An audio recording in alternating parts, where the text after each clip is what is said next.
other things are happening, and I'm so glad all of you made this your priority to be here. It's my privilege to welcome Gaurang Prabhu, the founder of the Govardhan Eco Village at Palghar, Maharashtra, and of course an old friend of CIC, Mr. Annamalai, who's spoken with us before. As we marvel at India's timeless Sanskriti and values, merging so beautifully with the contemporary world and becoming a very powerful force, I want to just take a second to remember that when we started the Chennai International Center, we had a very simple goal. We wanted to celebrate the fact that Madras, and I use the word Madras very thoughtfully, was the intellectual capital of South India. And intellectual capital means intellect in every dimension, whether it is science, physics, chemistry, trading, politics, and of course, most importantly, spirituality, where this part of the world has contributed so well. So I think it's great to see two such eminent people here, one in their respective fields. And Gaurang Prabhu, I will not take the thunder away from his introduction, let the introduction do what he's done. But I think today is going to be a very important day.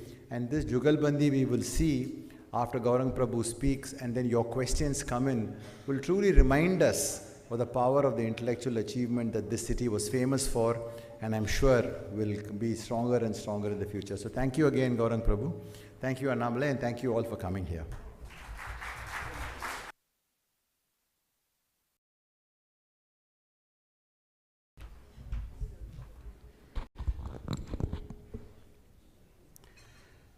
I have the privilege to introduce our eminent guests of today.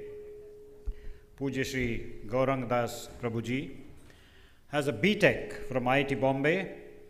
He is a monk, a social innovator, environmental steward, an advocate of sustainability, conscious living, and ethical leadership. He has been honored for his impactful work at the Govardhan Eco Village on international platforms like the United Nations. He is recognized for his influential work in spirituality, sustainability, and conscious living, and is included in the Fortuna Global 100, the Power List 2025, celebrating global leaders shaping the future. A little bit about the Govardhan Eco Village. It's a United Nations World Tourism Organization award-winning eco village community that is accredited by many other UN bodies like the UNEP, UNCCD, UN ECOSOC, and UNCBD. He is also UNEP's Faith for Earth Counselor. He is a fellow of the Indian Green Building Council in recognition of his extraordinary contribution to the green building movement. He is also appointed as UN representative to ECOSOC, supporting policy advocacy, multilateral engagement, and strategic partnerships aligned with the SDGs and global development agendas. Pujya Shri Gaurang Das is a member of the ISKCON's apex management body, the Governing Body Commission, GBC. He has a global responsibility for human resource development and capacity building in ISKCON. He strategizes on creating systems and methods to increase competence of ISKCON leadership globally, while fostering a culture of care within ISKCON communities. He also serves as the co-president of the ISKCON Chowpatty Temple. He is the founding board member of Bhaktivedanta University, Vrindavan, and the administrative director for the Bhaktivedanta Research Center, Kolkata. BRC provides opportunities for academic study of philosophy from the perspective of Indian knowledge systems through MA and PhD programs. It is also engaged in preservation of old manuscripts containing ancient Vedic wisdom. He has made notable contributions to global food systems and sustainability efforts. He is the founder of Native Food Matters initiative dedicated to developing conscious food systems. He has served as the co-facilitator for the Food Systems Hunger and Poverty Working Group in C20 Brazil, representing India, and as the co-coordinator of the Food and Life Sub-Working Group during the C20 India 2023 conference. He has recently been appointed as the governor of the Global Council for Responsible Artificial Intelligence, India chapter. As a renowned chef, he has set up several mega kitchens across India, which have served over 8.5 million meals. During the Mahakumbh Mela event, In January, February 2025, in 1 month alone, the team served 5 million meals to the pilgrims. He is also an accomplished author of popular books, The Art of Resilience, The Art of Focus, and The Art of Habits. His recently released book is titled Legacy of Community Building in the Bhakti Tradition, Principles of Community Development from Sri Chaitanya's Philosophy and Life. As a thought leader, he has been a keynote speaker and panelist in various national and international forums to share his views on wide-ranging topics including sustainability, leadership, management, responsible use of technology, and technology for social impact. He is regularly invited for inspirational talks at TEDx, various conferences and corporate events at global companies.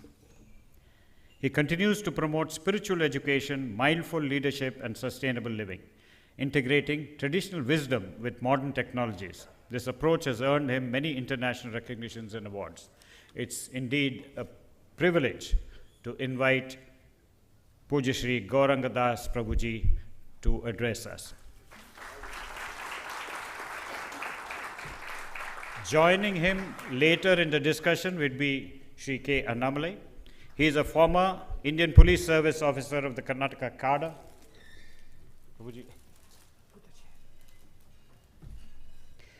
He is a former Indian Police Service officer of the Karnataka Cadre who served the state from 2011 to 2019. During his tenure, he held key positions including Superintendent of Police in Udupi and Chikmagaluru districts and later Deputy Commissioner of Police in Bengaluru South, where he earned a reputation for firm, ethical policing and direct public engagement.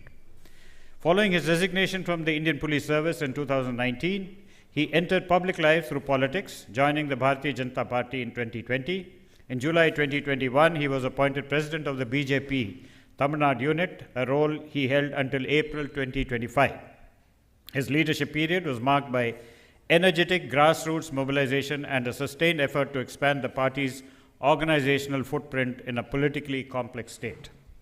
Beyond his administrative and political roles, Shri Annamalai is widely recognized for his strong spiritual grounding, which informs both his personal discipline and public messaging. He combines this with a distinctive communication style, clear, direct, and often conversational, that has helped him connect with a wide cross-section of people. Notably, his ability to engage young citizens, articulate issues in accessible terms, and project authenticity has contributed to his emergence as a youth icon in Tamil Nadu's contemporary political landscape. Please welcome Shri Annamalai.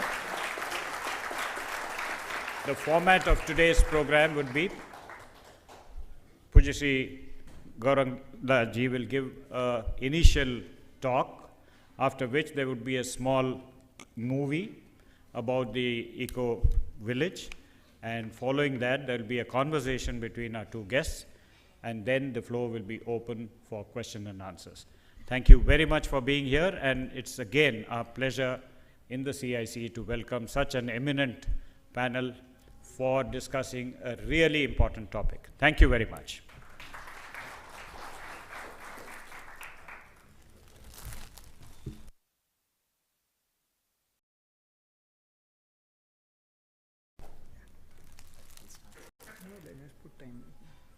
It's timer, sir. Okay. It will start.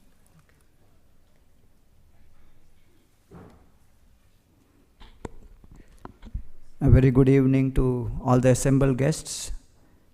First of all, my gratitude to Gopal ji, to Chandramouli ji, and Shri Annamalai ji for gracing, inviting, and facilitating my evening talk here in front of all of you.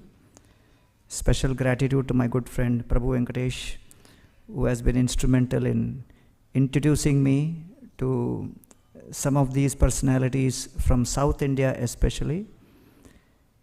Today's topic is very, very important. The 4 integral principles for relationships, especially in the modern world. And I'm taking from the perspective and the lens of the Ramayana, as the whole country was very excited about the opening of the Ram temple. But more importantly, all of us need to reconnect with those timeless principles which have powerful impact in all of our lives on a day-to-day basis. There was a very famous research which was conducted by Harvard many years ago, and this was spanning over almost 80 to 90 years. And the topic of this research was, if all of us are looking for happiness in our lives, in our personal lives, in our family lives, what is that one thing which keeps everyone happy?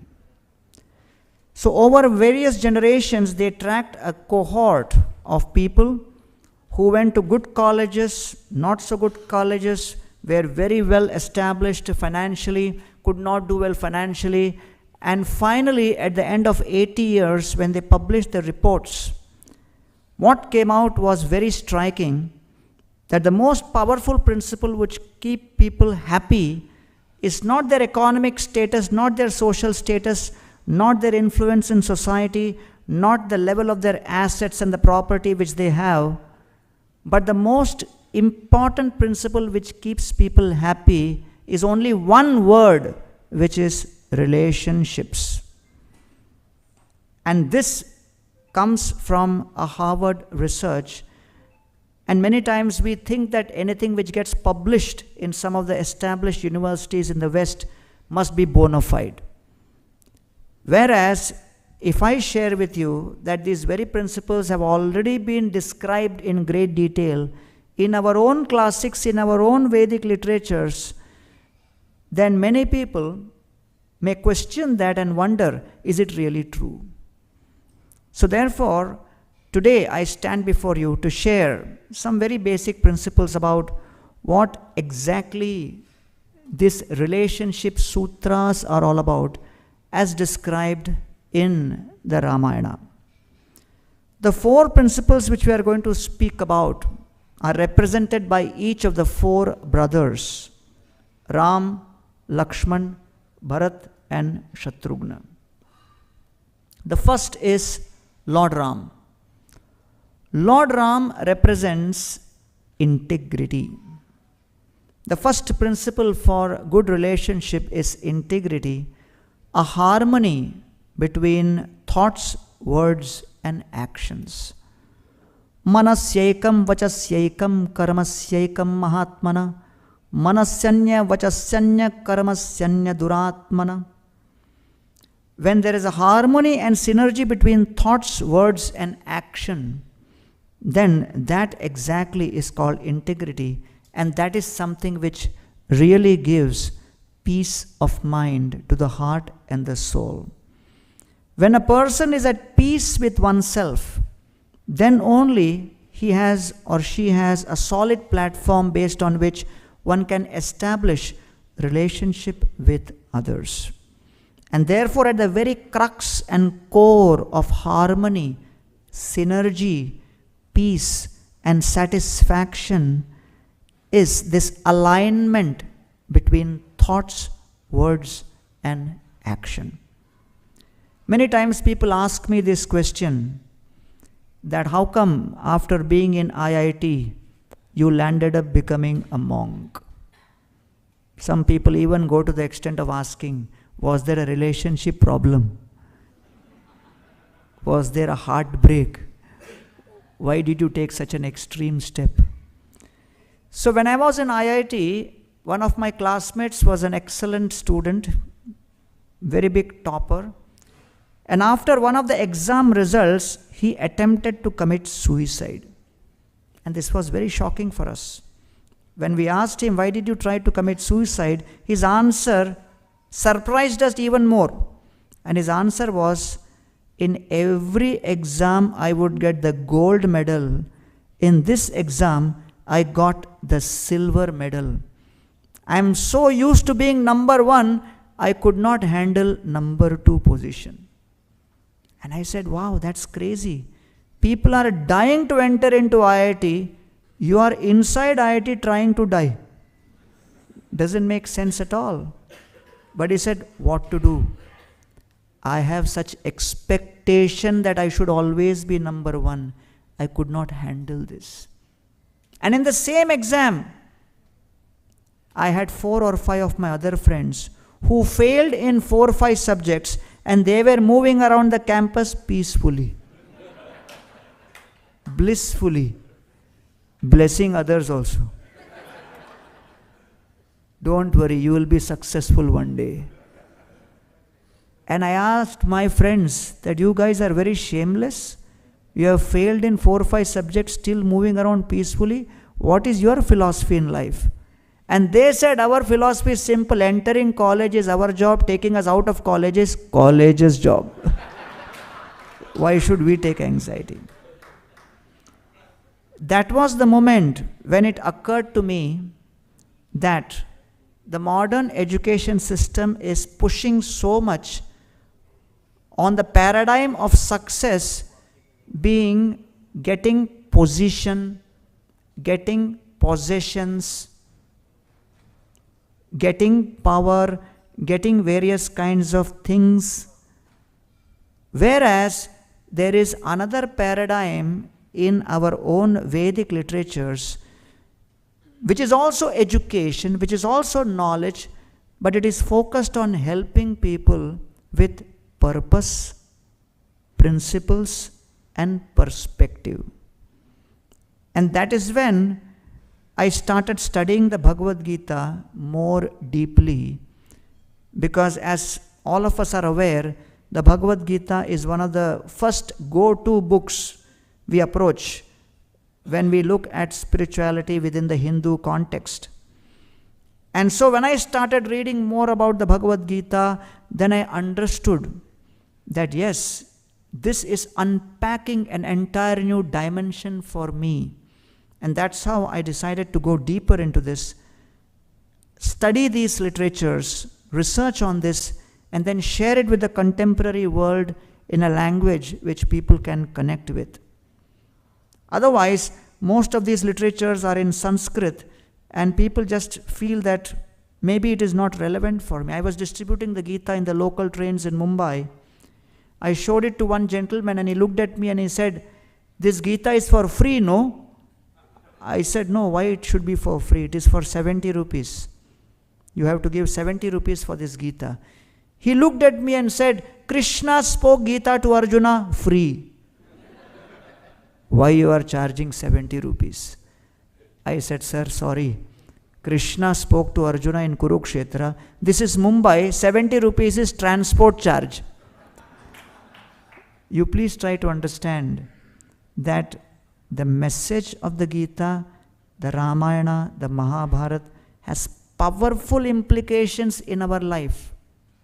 But unless we understand the deepest principles, we don't see the relevance. So in the context of Lord Ram, he represents integrity of the highest order. And how is that? I will just demonstrate.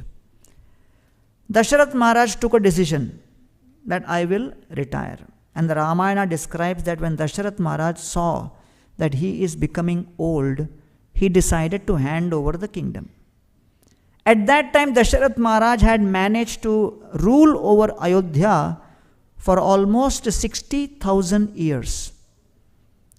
The word Ayodhya means a kingdom which cannot be conquered with weapons and army. Ayodhya.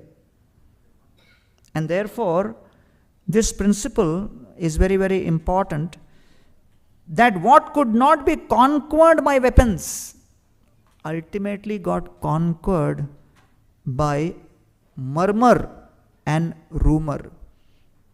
So I mentioned that never take murmur or rumor lightly, because Ayodhya was conquered by murmurs and rumors and not by armor. And so Dasharath Maharaj decided, I will retire. And he called the entire kingdom and he made the announcement, I am going to make Ram the crown prince and I am going to step down. As soon as he announced that, there was a thunderous applause. And such an applause, Dasharath Maharaj himself was bewildered. He called the minister and said, hey, what was this applause about? Minister said, I will share only when you guarantee that you will not punish me. Dasharath Maharaj said, why should I punish you? Tell me what was the applause. The minister said, my dear king, in last 60,000 years you made so many decisions. Everything was excellent. Everything was great. But the decision you made now to retire and make Ram the king is the best decision of 60,000 years. So when Dasharath heard that, suddenly he became insecure. And he said, should I postpone my retirement? But the minister said, it is not your fault. You are super excellent. But you made only one mistake. Dasharath said, what? And the minister said, my dear Dasharath, you made the mistake of giving birth to a son with super excellent qualities like Ram. That is the only mistake. Ram has such noble qualities that all the citizens are attracted by them. And therefore we are eager to see him as our next king. So when they presented like this, Dasharath felt better. But then, when Dasharath Maharaj, under force of circumstances, had to tell Ram to go to the forest, he himself told Ram that Kaikeyi is telling me that I should tell you to go to the forest. I am bound by certain vows, so I am telling you, but I am also giving you the freedom not to follow me. You are free not to follow me. You are free to disobey me. I give you that right also. And this is where Lord Ram's integrity is tested. And Lord Ram says, no, I have manifested here to be the ideal son, the ideal citizen, and hence I want to demonstrate obedience of the highest order. And therefore, my dear father, I will be an obedient son and follow exactly what Kaikeyi has said, and I will go to the forest. Ramante yogino anante satyananda chidatmani iti rama padenasau param brahma vidiyate. Ram basically means an ocean of pleasure. One can experience and manifest pleasure only when there is harmony between one's thoughts, words, and behavior. When there is a disconnect between these three, that is the beginning of anxiety. That is the beginning of chinta. And therefore, in Bhagavad Gita, Krishna describes to Arjuna in the 6th chapter, Asamshayam mahabaho mano durnigraham chalam abhyasenu tu kaunteya vairagena cha grihyate. My dear Arjun, the mind is very difficult to control, very challenging to control. But with two things you can control the mind, with practice and with detachment. And therefore, today, the education system has to focus on a new paradigm of success, of Vijay. That yes, Vijay is required, success is required, but it has to be on the foundation of 5 things. And the first foundation for Vijay is Vinay or humility. Amanitvam adambitvam ahimsa kshantirarjavam.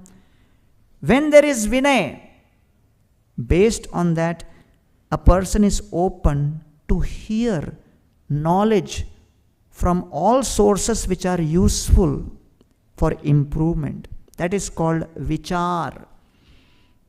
When you are hearing from different sources opinions without putting a filter, that is only possible when there is Vinay. Vichar can enter. Only a cup which has got space you can fill with something, otherwise it will overflow. When there is Vinay and Vichar, based on all this Vichar, you are able to have the right Vivek, the discrimination. What to accept, what to reject. What is good for me, what is not good for me, what is good for society, what is not good for society. When there is Vinay, Vichar and Vivek, then you have the power to make a decision and stick to that decision, even though it may be tough. That's called Vairagya. Vairagya means renunciation. Ram was tested. Why you want to leave this opulent kingdom? Stay back. I am allowing you to stay back, no problem. But Ram demonstrated Vairagya. No, I have to go because it must be done. And when there is Vinay, Vichar, Vivek, Vairagya, then one's mind, intellect and chitta is infused with the fifth principle called Vishwas. Vishwas means conviction, confidence, the ability to convert thoughts into reality. And therefore, on the basis of these 5 principles, Lord Ram is demonstrating, create your life on the foundation of integrity. We are sitting in this beautiful hotel. The interiors are beautiful. What is visible to us is the interiors. What we appreciate is the interiors. What meets the eye is the interiors. But what we don't see is the foundation and the structure. There is a foundation, there is a structure, which will be tested when there is an earthquake. In Japan, buildings are able to withstand earthquakes up to 7 to 8 Richter scale also, because they have been designed to withstand earthquakes. And the earthquakes don't come daily.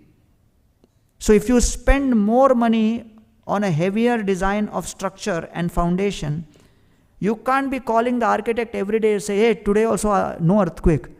You made me spend so much. Why there is no earthquake? It is designed for earthquake when it comes. Similarly, most of our material education is designed as the interiors, which is also required. You will not see the power of the spiritual life and the spiritual teachings because they act as the foundation and the structure. When the earthquake hits your life, which is adversity, vipatti, that is the time when you realize that there is something which I need to anchor myself, and that exactly is the foundation we need to withstand those earthquake-like situations. So that's the integrity demonstrated by Ram. And as I see so many very established, respectable members of the society here from Chennai and other places who have been very astute in the education system, it is for you to reflect that let us not think of education only as something as getting degrees just for employment.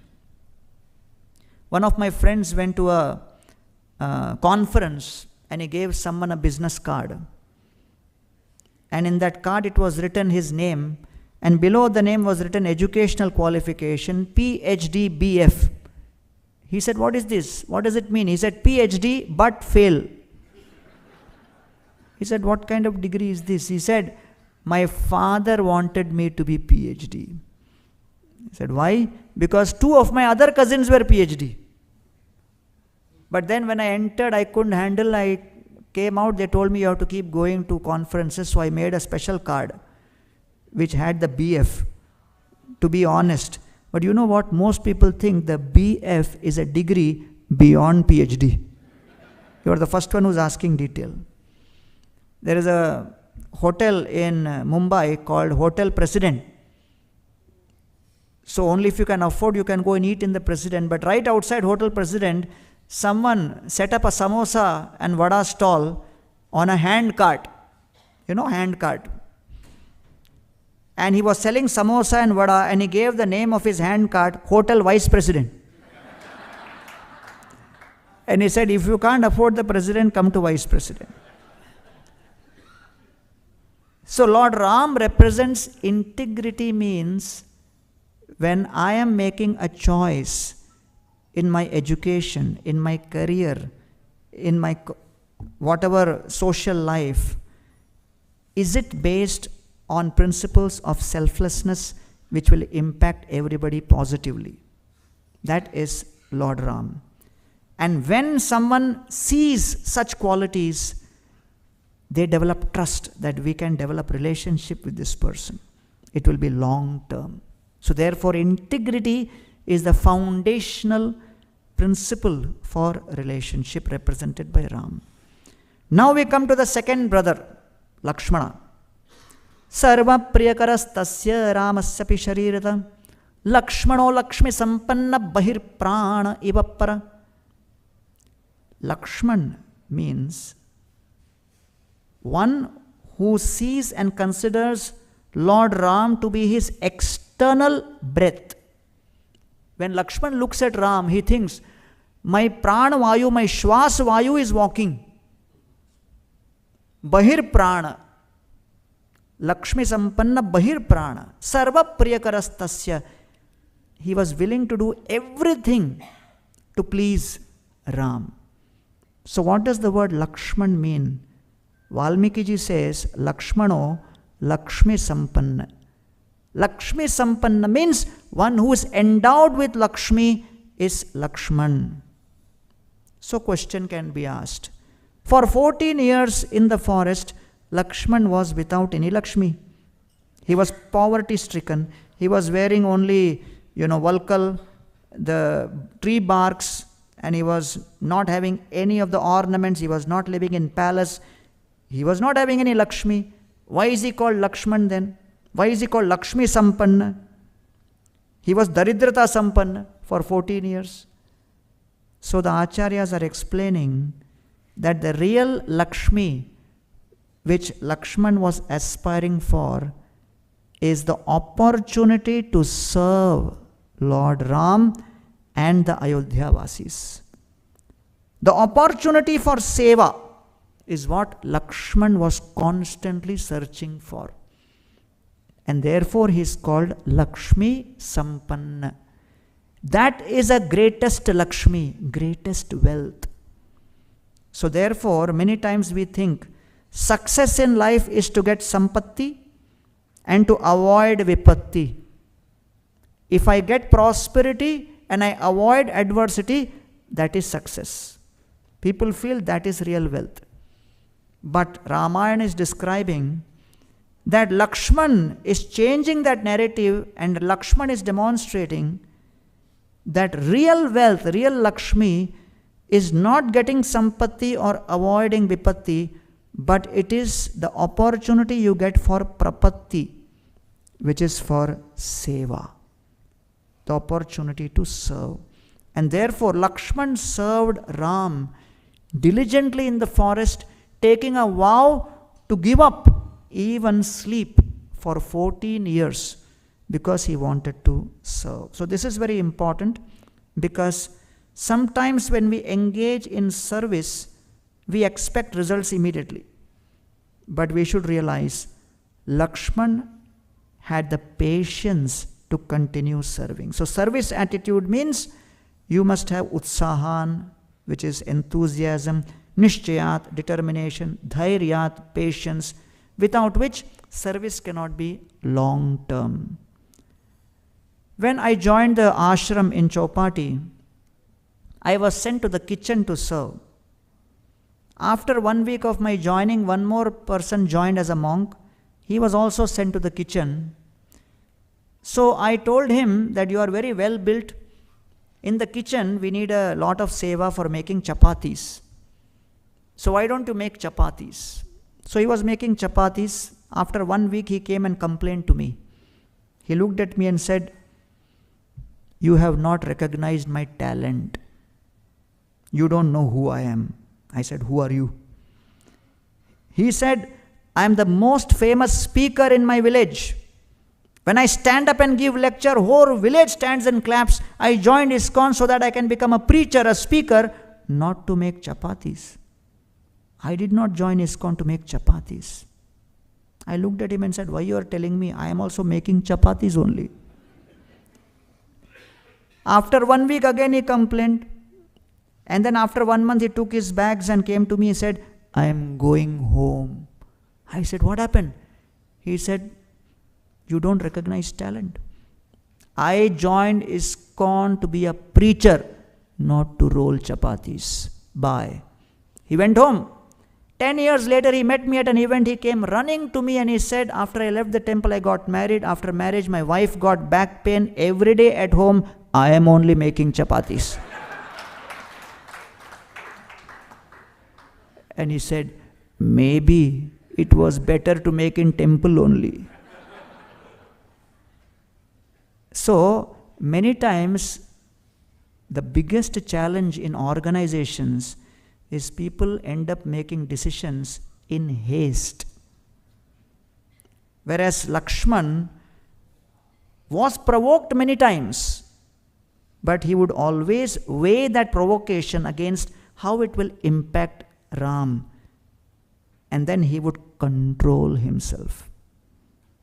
And many times, when there is provocation, the greatness of a person is estimated by their ability to tolerate provoking situations. And therefore, service attitude means we will be tested repeatedly. Sometimes we may feel, forget it. Who will continue doing this? But one has to continue and control, as Krishna says, Tribidham narakasyedam dwaram nashanam kamam krodham tatha lobham tasmat etatrayam tajet. My dear Arjun, try to control these 3 enemies within, which are gates to hell: lust, anger, and greed. I was giving a talk to a whole group of prisoners in Yerawada jail, Pune. 500 prisoners were sitting in front of me. I love jail programs. You know why? Because audience is guaranteed. I gave the talk and I said, any questions? One prisoner raised his hand and said, I have a question. I said, ask. He said, I want to come on the stage and ask the question. So I got a little worried. There was the commissioner of police prison standing next to me. I asked him, who's this person? He wants to come on stage. Who's he? And the commissioner whispered in my ear, he has committed 12 murders. I whispered back, am I going to be 13th? He says, no, don't worry, let him come. He came on the stage and asked this question. I gave the answer. Then I took him aside and I said, at such a young age, how could you commit so many murders? And he said, the association I was in was such that I went on the wrong path. And then when anger overwhelms me, it becomes a blackout. I cannot discriminate. But he said, last 1 year, we were asked to translate books in the Braille language in the jail for the visually impaired. And last 2 months, the book which I've been translating into Braille has completely transformed me. I said, what book is that? He said, Bhagavad Gita. And by reading that Bhagavad Gita, I have developed a desire for satsang, good association. We facilitated that satsang right from next week, and over the period of 4 years, almost 200 prisoners were doing meditation and completely transformed their lives.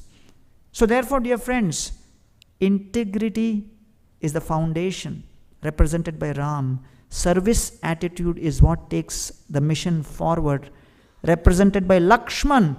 That's at the core of relationships. The third principle, when the relationship goes through rocky patches, is represented by Bharata.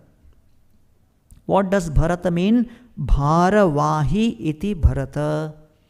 Bharavahi means one who can carry heavy loads. Bhara. One who can carry heavy loads. What heavy loads are we talking about? The heaviest load which we have to carry emotionally is misunderstanding by people who are closest to us. When people misunderstand us, falsely accuse us, falsely ascribe wrong intentions to our actions, and they subject us to character assassination, that is the heaviest load to carry. It is heaviest when it comes from people you trust and you are close with. Bharat was in Kaikeya Pradesh when Kaikeyi sent Ram to the forest. He had actually nothing to do with this. But because he was the beneficiary, whole of Ayodhya thought he is a co-conspirator. Kaushalya thought Bharat is co-conspirator. Bharadwaj Muni thought he is a co-conspirator. Vasishtha Rishi thought he is a co-conspirator. Bharat was helpless, clueless, and he is going to offer the last rites to his father's dead body, Dasharath Maharaj. Vasishtha Rishi holds his hand and said, Bharat, you cannot do the last rites. Bharat says, my elder brother is in forest. I am the next in hierarchy. As per tradition, I have to do the last rites. He says, sorry. He said, why? Vasishtha Rishi says, Bharat, I am sad to say that when Dasharath Maharaj was leaving his body, the last wish which he expressed was, along with Kaikeyi, Bharat is the biggest conspirator. Bharat is the culprit. Bharat has demoniac qualities. Bharat is my greatest enemy. Do not allow even Bharat's shadow to come near my dead body. And Bharat nearly had a heart attack because the person whom he loved and adored the most, his father, departed by cursing him in horrible ways, thinking that he has been party to this conspiracy. And the biggest challenge was, now Dasharath Maharaj is already departed. He cannot clarify. When there is a misunderstanding and someone blocks you on WhatsApp, you have hope that I'll meet him somewhere and then I can clarify. But now there is no clarification possible. The person has departed. He was carrying that load on his head. Therefore it is called Bharavahi, carrying the heavy load. And therefore, dear friends, when Lord Ram told Bharat to lead the kingdom, he would get up at 1:30 in the morning and take bath in Sarayu, because after 2 o'clock, when the Ayodhya Vasis would see Bharat, they were so angry, they will pick up stones and hit him, accusing, here is the person who has sent Ram to the forest. So Bharat had to lead an entire kingdom who misunderstood him, but he did not give up his duty. That's a very important part of relationship, which is called tolerance. So Bharat Maharaj represents tolerance. So Krishna says in Bhagavad Gita, Matra sparshastu kaunteya shitoshna sukha dukkhada agama apayino anityastanti tikshasva bharata. My dear Arjuna, summer and winter will come and go. Tolerate, which is very important. Tolerance, as per Gita, is to call off the war on reality. Certain situations we just cannot fight. We have to accept it, acknowledge it, align our desires with the reality. There is no other way. And Bharat represented that. Today, one of the most important institutions is family. If the family as an institution does not survive, the entire fabric of society will break apart. I was giving a talk in a college in America, and a young student walked up to me and started speaking in Hindi. I looked at him and said, you are speaking Hindi, you look American. Are you American or Indian? He said, I'm American. When I grew up in a multimillionaire family, I told my dad at the age of 17, you gave me everything in life, Dad, except the experience of family, because when I was 2 years old, you were divorced. Today, a country like Luxembourg has 88% divorce rate, Spain has 65% divorce rate, France has 55% divorce rate, Russia has 51% divorce rate, America has 46% divorce rate, global divorce rate is 44%. India still has the lowest divorce rate in the world at 1% only. And I must add, as of today. And his father bought him a ticket to Bharat. He came to a city, went to a place which showed paying guests accepted. He went to one family and he said, allow me to be in your family as a paying guest just for 2 years to experience what is family. The emotional warmth between family members, just sitting together and eating food together. I want to experience what is love of a family. Only for 2 years, if you allow me to experience family as a paying guest, every month I will give a rent of 1 lakh rupees. That family said, why 2 years? Stay whole life. And they said, if you have other friends also who want to experience, we can open one more room. Goldman Sachs came with a report that between 2015 to 2025, the infrastructure investment required in Bharat would be up to $1.4 trillion. Out of that, $800 billion would come from family savings. If there is no family feeling, why there will be family savings? So many times we think that corporate is the biggest contributor to the savings ecosystem, but little do we realize that one of the biggest contributors to the economy is the humble housewife sitting at home, who through her keeping the house together and the family together is actually maintaining such a very important institution. Therefore, tolerance is at the very foundational level. If we don't tolerate, we cannot come together and do anything, either in family or in organization or any kind of project. So Bharat represents tolerance and Shatrughna represents humility. Shatrughna nitya Shatrughna nitah priti puraskrita. Shatrughna was always serving Bharat. The whole kingdom was glorifying Ram. The whole kingdom was accusing Bharat. It was very tough for Shatrughna to continuously express his loyalty towards Bharat. When the whole world is against you, to be socially disconnected is not easy. But Shatrughna continued serving Bharat. Shatrughna nitya Shatrughna nitah priti puraskrita. Bharat could just take Shatrughna anywhere the way he wanted. He had so much confidence. Why? No false ego. He was free from ego. Therefore, he was humble. When there is humility, then only we can survive relationships. Without the foundation of humility, we cannot do anything. So therefore, dear friends, I just wanted to summarize that the 4 relationship sutras as described in the Ramayana, beautifully encapsulated by the brilliant character in 24,000 shlokas of Valmiki Ramayana. Ram representing integrity, Lakshman representing service attitude, Bharat representing tolerance, and Shatrughna representing humility.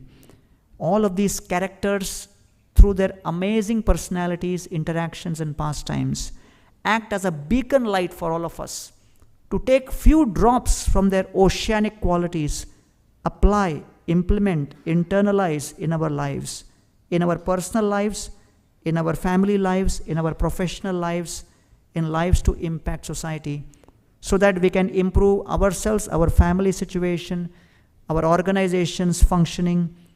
We can improve the functioning of society in Bharat, and globally, in a conflict-ridden world, we can add value just by imbibing some of these beautiful qualities as described in the great literature, Sri Ramayana. Thank you very much for giving me this platform.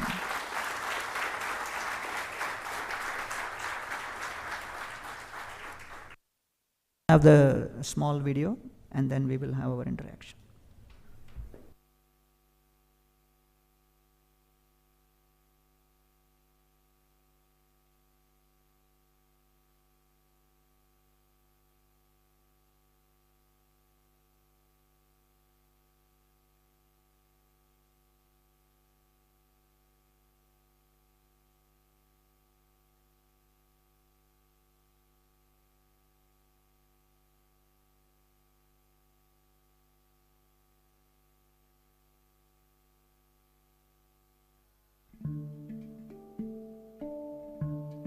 Govardhan Eco Village is about 2.5 hours northeast of Mumbai. in a very beautiful rural village area of Maharashtra. There's a very holy place in India which is considered most sacred to devotees of Krishna. It's called Vrindavan. And in that Vrindavan is a mountain named Govardhan, which represents environmental, ecological harmony with spiritual principles. This place is very special. Certainly it's unique in India and perhaps unique in the whole world. It's like a retreat center. It's like a spa. It's like an ashram. It's a place that's designed as an experiment to merge environmentalism, animal rights, and bhakti, spirituality, together, and it's working. Come dance with me. The amenities here are of a whole nother caliber. People, when they think of the words India and ashram, they think of harsh and rough living. From the Ayurvedic clinic, which not only gives treatments, but also has an Ayurvedic doctor who helps prescribe something that is specific for your dosha. The atmosphere that is created by the founder, Radhanath Swami Maharaj, and the atmosphere that is created by the devotees who work here is palpable. You can feel it in the air. Originally, I was from Chicago. When I was 19 years old in 1970, I wanted to try to broaden my outlook of life. So I went on a journey. Ultimately, I hitchhiked from London to the Himalayas in India. And as I was traveling, I came to realize that the real social and environmental problems of the world are due to a spiritual crisis. A crisis in what we consider is actually meaningful and fulfilling in our life. Radhanath Swami is a passionate person. The best passion is compassion, and he has an ample amount of that. And that type of passion is contagious. Coming here and helping to doing the seva, the service, helping with the cows, helping with to weave mats, helping with make pottery. It's actually fun. It's very simple lifestyle, and I think a lot of us crave that on different levels. And it's sort of programmed into our culture that you look for recognition. You need it. For me, being here, I see it's far more powerful to be humble. It was easy to complain about the tiny inconveniences that come with a New York City apartment. Oh, it's not big enough. Oh, the water pressure isn't great enough. When you live in a house that you see built from the ground up, every step along the way, it's very special. When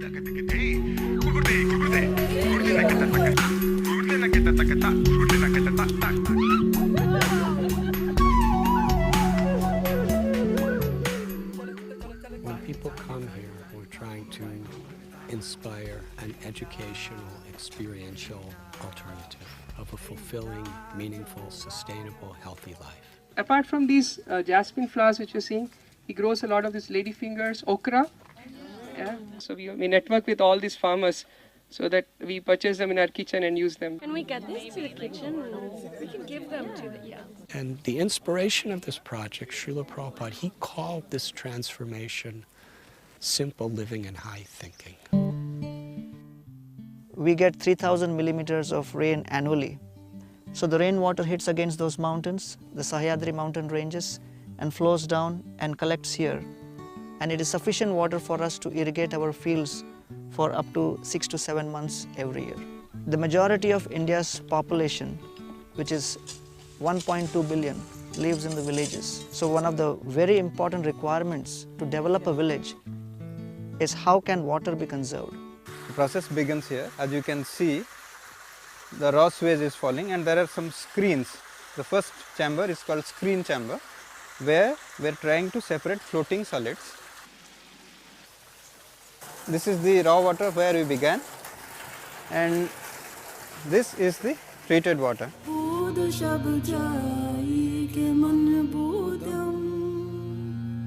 The uniqueness of this place comes from the fact that every waste is becoming a precious resource. That cow dung becomes a fertilizer for earth. He needs fire or energy for cooking his food, and therefore all of the cow dung we utilize for biogas plant. We need to make houses, so we use the same earth, and we have created 250,000 bricks. We call this a symbiotic recycling model.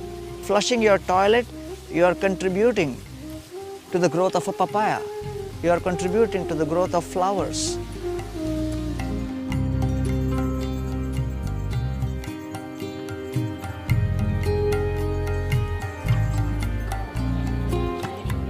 One of the greatest management gurus says that the greatest management challenge of the 21st century is managing oneself. Many corporate heads are having seminars and retreats here. And they also see alternative ways by which they could focus their own corporations and feel a real sense of responsibility to humanity. The thing I'm most compelled to do when I get home is really a seva. It's service. It gets us out of being so self-absorbed. I always had too much, and now I want to have a simple life, like here. I love simple life, and my goal is to make a simple life in my home.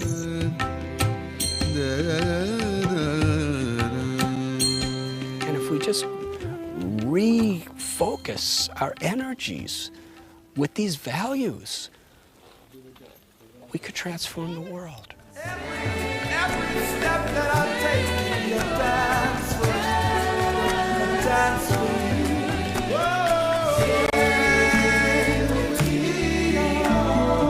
It's truly a miraculous, magical place on this planet.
Hello. Yeah. So I want to begin by offering Mahaprasad from Radha Madan Mohan Temple of ISKCON's Govardhan Eco Village to Shri Annamalai ji before we begin our conversation.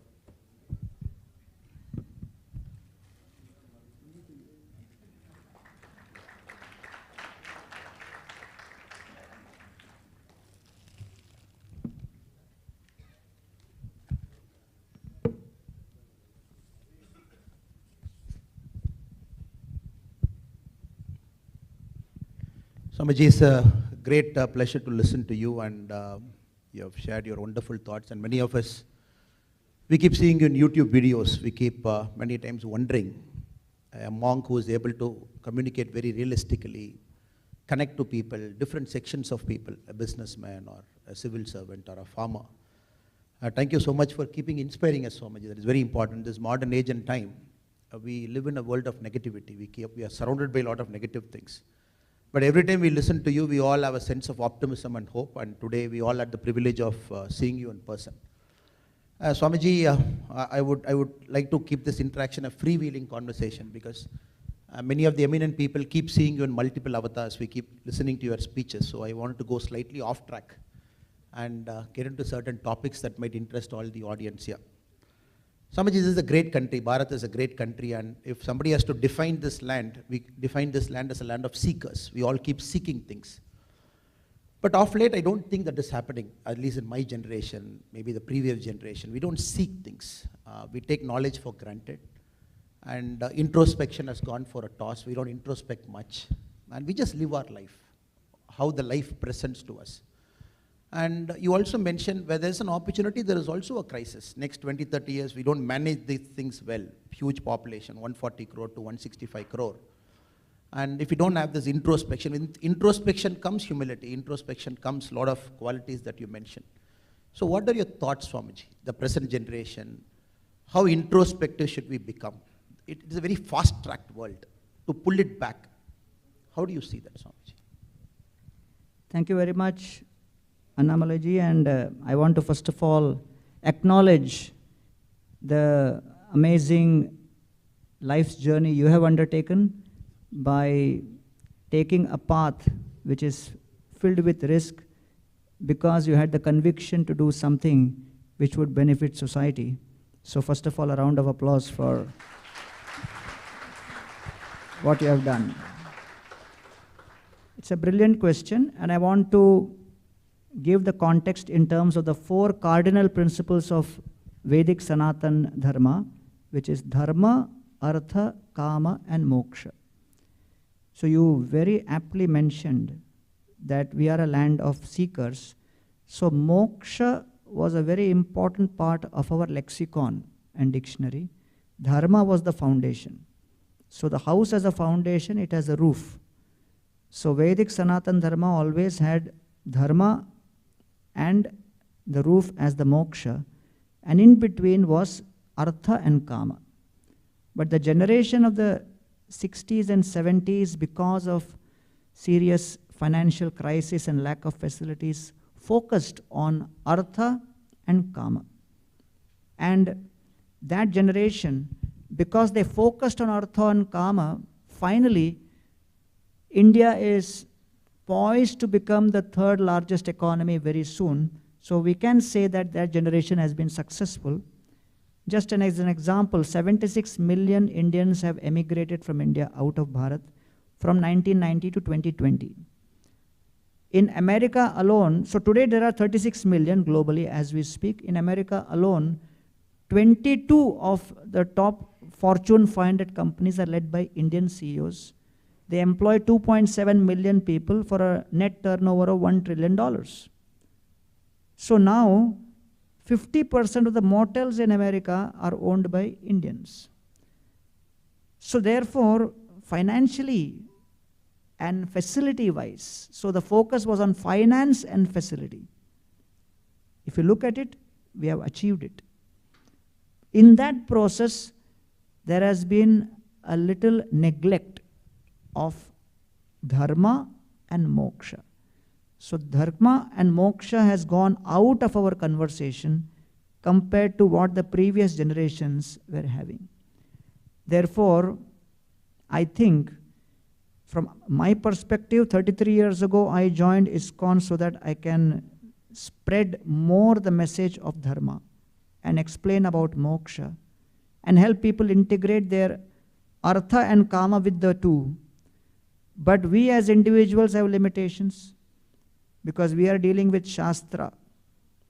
But you as a public figure now have a major responsibility that the Gita Krishna says has been spoken for those who are actually the administrators. Because Shastra is scripture. Shasan is administration. Shishya is to follow. And when nothing works, Shastra, which is weapons. So all this comes from one word, Shas, which is to rule, which is to control. Therefore, I think with the new education policy 2020, doors have opened for changes in the education system. And I think with influencers like yourself and others who are engaging in the public discourse at a deeper level with people on a regular basis, people who are following how the policies are changing, how the policies are impacting. And I think at the policy level, many things can be changed to integrate this in a way which can have long-term impact. And therefore, we are all setting the blueprint for it by sharing how that ancient message is relevant. But it is now up to all of you to take it to the deeper level so that the last mile impact can be created. And within the education system, it can be embedded. So the ball is in your court. It starts with education, Swamiji. A lot of emphasis on primary education. Absolutely. And it is also interesting, Swamiji has come to Chennai and spoken from Ramayana. And this is a land where sometimes Ramayana is misunderstood here in the political landscape that we all belong to. And Ram Rajya is really misunderstood here, Swamiji. Just the other day, there was a politician from a party. He said, why Ram Rajya is needed in a state like Tamil Nadu? None of us have seen Rama, and none of us lived in Rama's age. And this Ram Rajya is a very misunderstood word by many politicians now, Swamiji. Because in my humble opinion, at one point of time when we said the king was great, people looked up to the king, the people were great. Now, the politicians come among the people. And there is a value disorientation in the society as a whole. So how do you see Ram Rajya with current people? Do you see a foreseeable future? Because you look at change from Panchayat to MLAs to MPs, a multiple systemic level changes to bring that kind of a governance model to the present day working. How do you see that, Swamiji? First, what is your definition of Ram Rajya and how do you see it happening? I'll define Ram Rajya, but how to bring systemic change, I'll want to hear from you. What do you say? You agree or not? Okay, so Ram Rajya means 4 things as per Ramayana. First is Shastra, which is scripture, because Dasharath was there, but along with Dasharatha, Vasishtha Muni was always there. So when there is Shastra as the basis, second, the king, Dasharath Maharaj, was always willing to be the Shishya. So in that context, Ramayana gives great description about an entire council of ministers and how Dasharath could not make unilateral decisions. So he would always defer to deep wisdom, which is decision making by consensus, by counsel, by referrals. So that's the second, when there is Shastra and Shishya. The third principle of Ram Rajya is Samaj, which is, all the society elements taking their inputs, hearing from them, understanding what their needs, and that's what Lord Ram personally demonstrated even after coming back. He was hearing feedback. So there was a feedback loop, and Ram would take that feedback seriously, even though it may come from somebody who may not have mattered in terms of influence and power, but keeping the ears open. And fourth is, when there are sadhus like Vasishtha, Dasharath Maharaj would allow Vasishtha and others to guide and make policies. So when there is Shastra, there is sadhus, there is Shishya, and there is Samaj, all 4 principles put together in synergy, in harmony, then only Ram Rajya as described in Ramayana moves forward. And therefore Valmiki Ramayana unpacks this in very fascinating ways. But it all revolves around a core principle, which is the 5th principle, that it all begins with the ideal character of the king himself. And therefore Lord Ram went to great extents, sometimes some people may say extremes, to show how he is wanting to preserve the integrity as a leader. So these are some elements as described in Ramayana. Now how do we bring the context of Ramayana and Ram Rajya in today's day and age?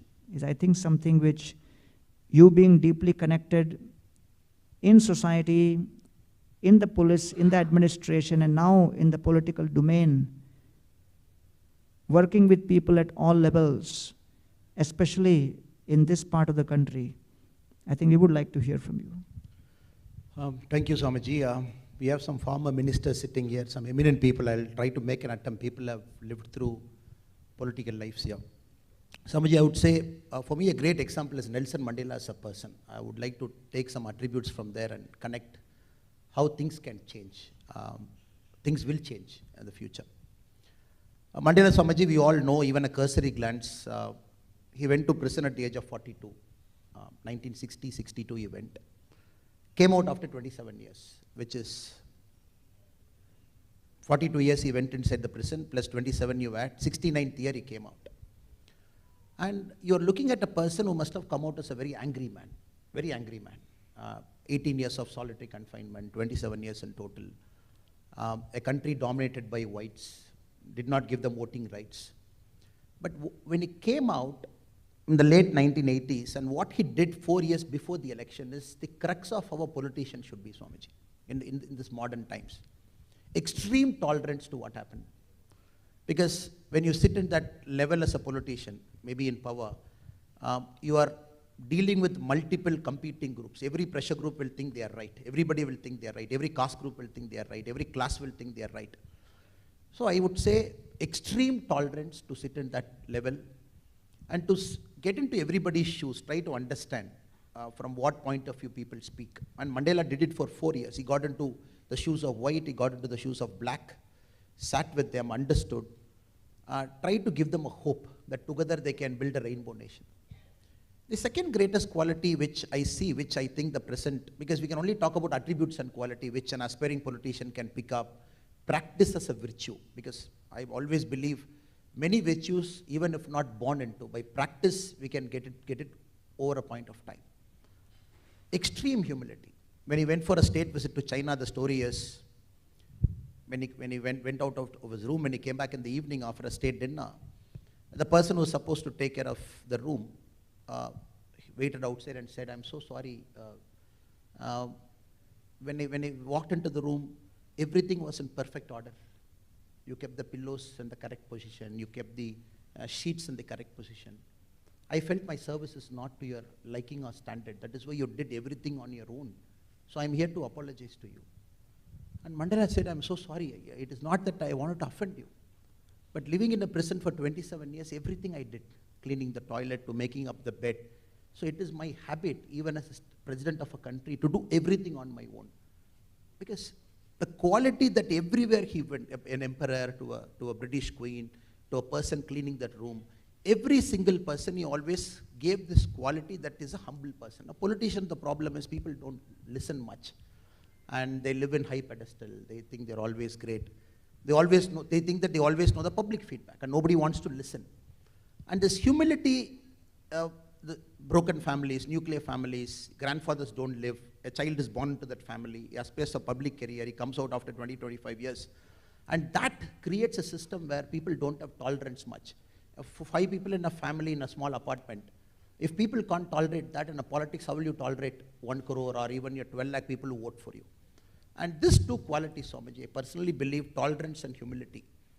And as a practice, when people practice it over years, and every time they keep themselves in check. They get angry, they tolerate it. They tell people that, look, I have to listen. My job is to listen. My job is to convince. My job is to take people along. And this quality, if you repeatedly start putting into young minds, and there is a political organization also, big political parties, established political parties, when they get good talent inside, it is the ability of that party to groom them at multiple levels, position them at panchayats, position them as assembly candidates or parliamentary members. I think if a political party has got that vision, is able to groom fine talents into the system, do it as a habit for 10-20 years, I see change possible, Swamiji, where people will connect to politicians. Excellent. They connect to it. Because right now, you see the youngsters, wherever neighboring countries or across the world, the youngsters just want to vote out any politician who's in power. In Tamil Nadu, I've seen this election, probably day after tomorrow, the results will show which way it is swinging. They just want to come out and vote. Because you talk to a youngster below 30 years of age, the first thing they say, I don't trust people. I don't trust anybody wearing a white shirt or a white dhoti, because there is a disconnect in the society to the current set of politicians. And people born after 90s or maybe 2000s, I see a severe disconnect, Swamiji. That is a dangerous sign in a democracy. One, the mistake, politicians not able to connect to young people, and young people not willing to open their minds and see politicians the way they are supposed to see a public servant. This disconnect is creating dangerous ripples across the world. Even in Tamil Nadu, it might do so on May 4. So I hope and pray that consciously, as an organization, as senior political leaders here, the best way for them to give back is groom 10 people, groom 15 people, groom 20 people. Give time every week, like how you do for Bhagavad Gita to mentoring classes. Start mentoring young people. I think if it is able to, we are able to do it, Swamiji, I see a good future, Swamiji. Thank you. That's an excellent answer. And I want to just reflect on what you just said. And I have my friend here, Prabhu Venkatesh. You can just stand up so that everyone sees you. He's a good friend. So Prabhu Venkatesh is connected to me for many years. And he was regular, like our ISKCON devotee in practicing With Gita. your permission, Swamiji, very sorry. And Prabhu Venkatesh was previously a member of our political party. One day he came to our office. He said, Anna, from tomorrow I am not going to give more time in politics. I am going to immerse myself in seva. I said, have you thought through it? And an active member of the political party having a role, he said, I'm going to do full service to ISKCON. And I'm going to relocate my base, move out of Coimbatore, move to a different city. And I thought through it, and my life is all about seva. And very good to see Swamiji that you're acknowledging him, because I'm also seeing him after a year and a half now. And good to see him. It's politics lost that he has decided to come to ISKCON and ISKCON's gain to be a food soldier volunteer.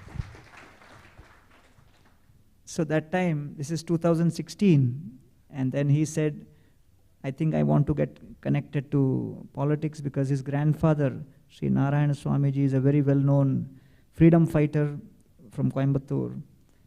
But many ISKCON devotees were telling him that, no, politics is not for good people, so don't join. So he asked me what to do. I said, if you don't go out in politics there, you will do politics in ISKCON. So you better try it out there and see what you can experience. So I'm happy to share that, he ventured out and connected with people like him. And he's still quite actively involved in some different roles.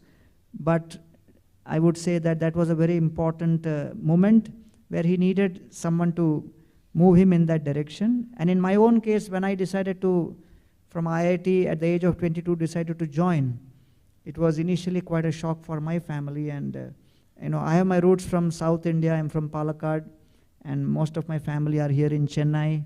So many of my family members are here. Can you raise your hands here? So this is a whole family lobby which is sitting. Give a round of applause to all of them. So I must acknowledge that the family was very supportive, because if you don't get support of the family, you cannot actually embark on your journey. So I'm very grateful to them for supporting and acknowledging. So if all of you feel any value in what I'm doing, a large part of that goes to their blessings and their support also.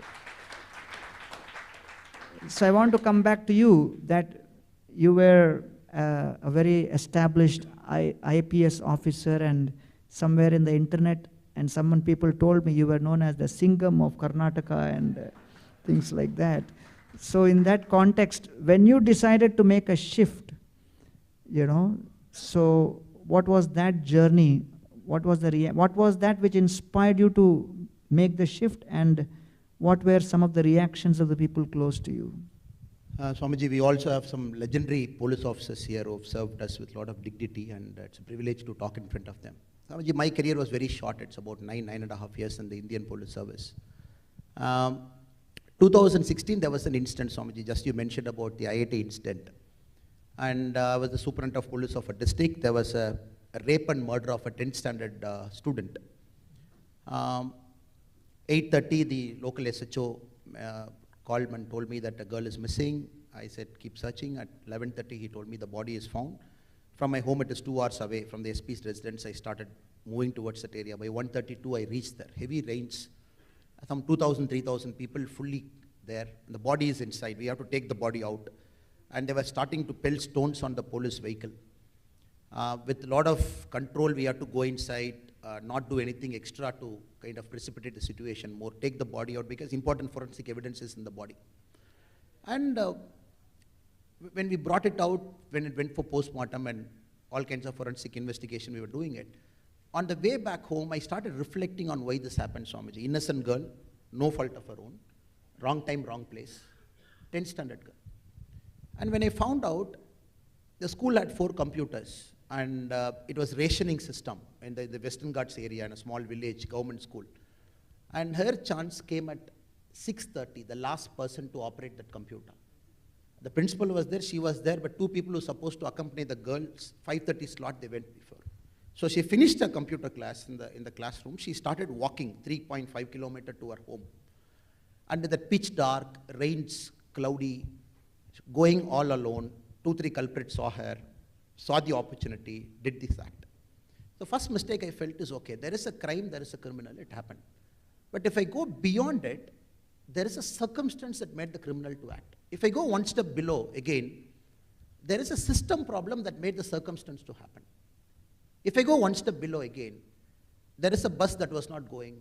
The school is supposed to have 15 computers at 5. The girls had it at 6:30. This question, for the very first time in my policing career, I started questioning a lot of things. So what is the crime? What is the manifestation of a crime? Why it is happening? At what level we are trying to solve it? Maybe this questioning got deeper and deeper and deeper. 2018, I had the opportunity to take a Kailash pilgrimage.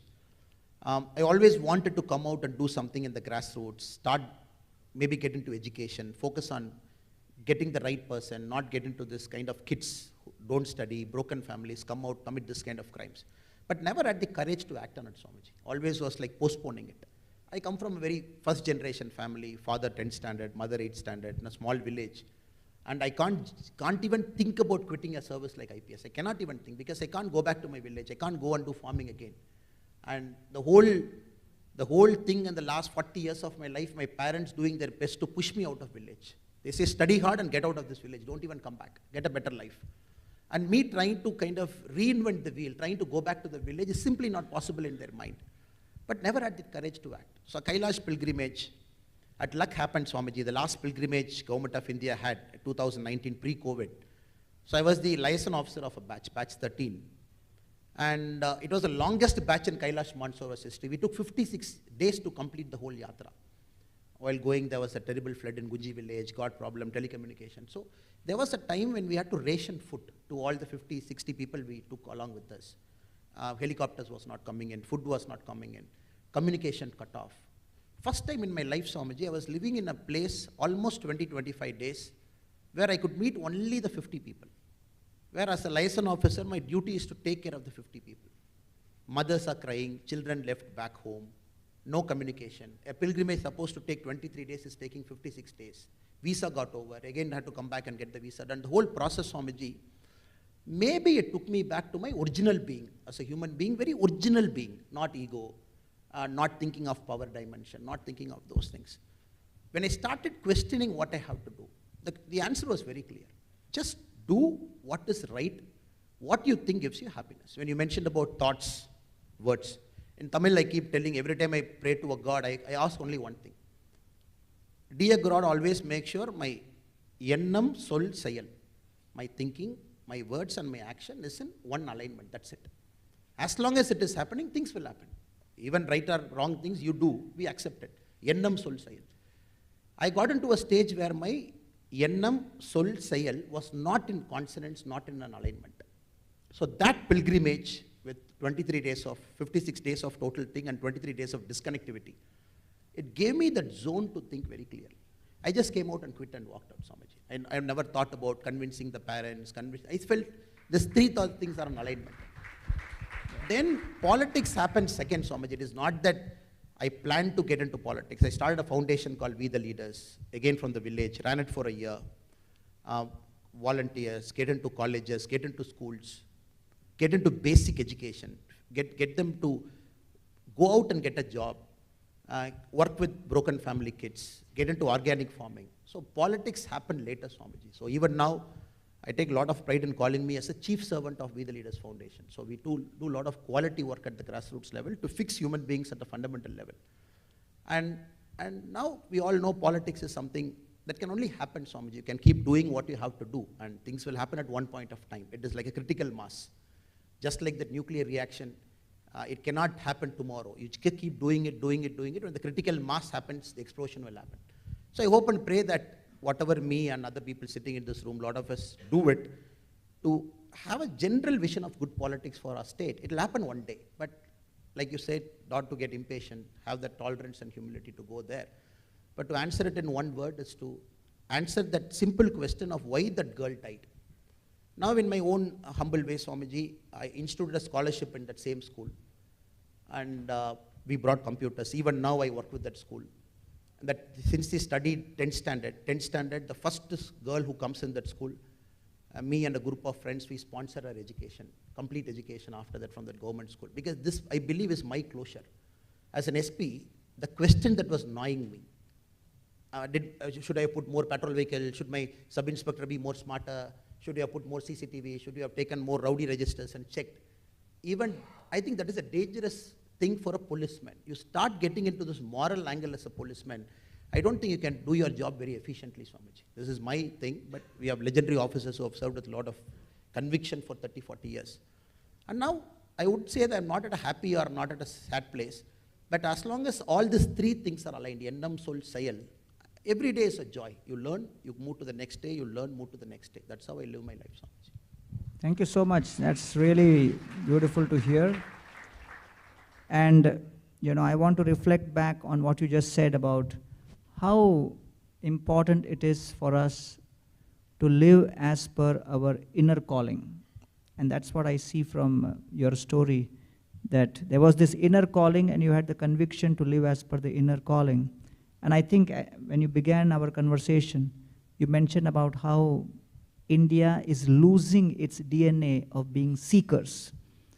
And I remember that when we speak about seeking, there will always be obstacles and challenges.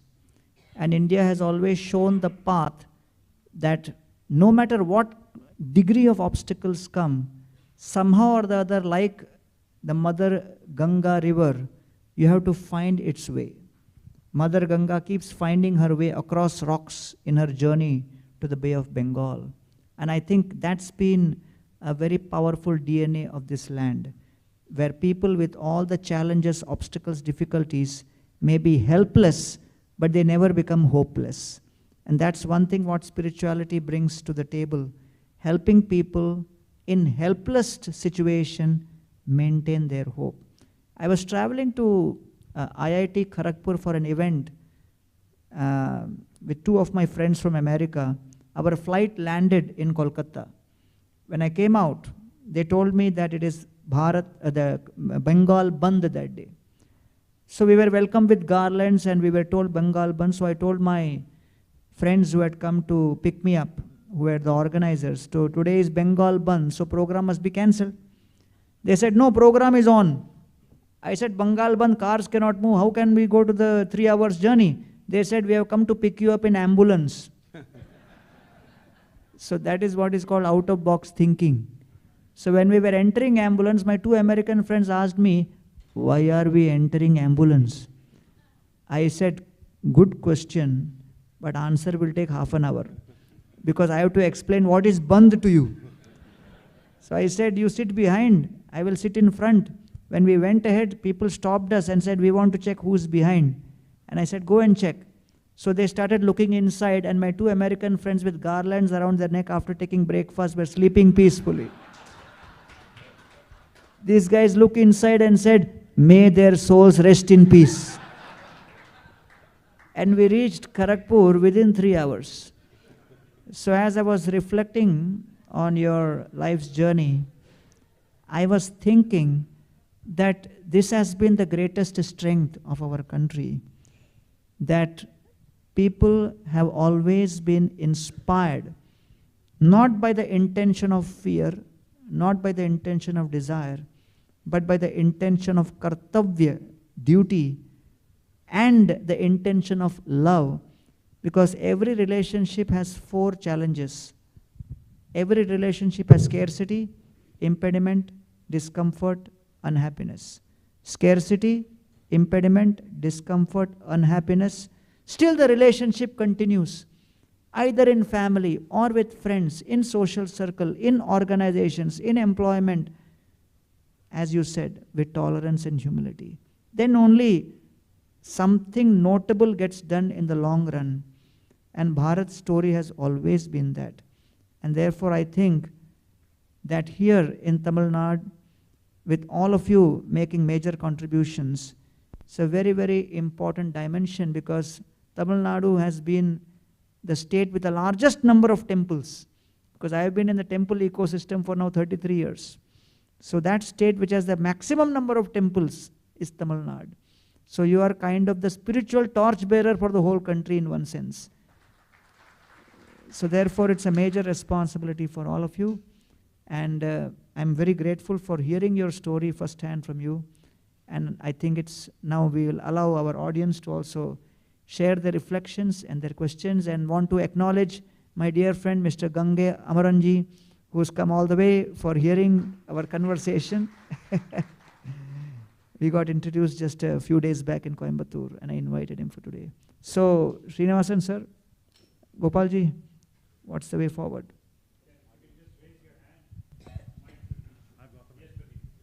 My question is actually to both of you. There must have been many times when you wanted something to happen very deeply, for whatever reason, and it wouldn't have happened. In those kind of times, what are specific things that you do to give you the courage to move on and still hope and make things happen? Very, very, and I'm asking for very basic things. Yeah. Sir, you can start. You begin. Sir, I think the master is sitting here, but my life and my perspective is a very short life and small life, sir. I keep certain anchors in my life. For me, the anchoring is my system in my village farm. I run a small farm and with cows and sheep and cattle. And I go back there every time, stay rooted for some time. Even now I spend quite a lot of time there. And it's a small world I've created for myself to get into that bubble and feel safe and be comfortable in that. And many times it doesn't happen your way, but with a little bit of time, maybe then you are very angry, you are very anxious, and you get all kinds of emotions. And with time, 6 months back when I look at it, I see what has happened is the good thing that has happened, at least for me, at least for a lot of people. But I'm also immature, and I'm growing, I'm learning. At that point of time, I feel so angry, so frustrated. It has happened multiple times. Maybe last week also it happened. But every time I go back to that form, because that is my way of detaching, my way of getting anchoring on one part. And just saying that I can't control this, but maybe 6 months later I'll know why it happened. And this is my small world I've created. I would urge a lot of people, when youngsters, when they meet me, political colleagues also, I tell them, create a small safe world. Maybe a seva, maybe an NGO, maybe something that you're very passionate about. Because we all have a life, either a business or politics or whatever it is. But unless we don't create that world, full time we do keep doing this, keep getting frustrated with what is happening, keep getting too much attached to things here, then we start getting into that frustration cycle, is my humble thought, sir. Thank you. Thank you very much. That's a very, he wanted to hear that perspective. So I'll just add a small part that, what Annamalai sir just mentioned is what actually the ancient wisdom of Bharat was supposed to give to people, perspective. And most people, because they do not understand what Bharat really stands for, across states, across languages, across diversities, ultimately there is a deep wisdom which connects this country through cultures. And the wisdom is all centered about finding your purpose and principles, as he just mentioned. Otherwise, you'll just get confused by externals, and diversity can confuse you.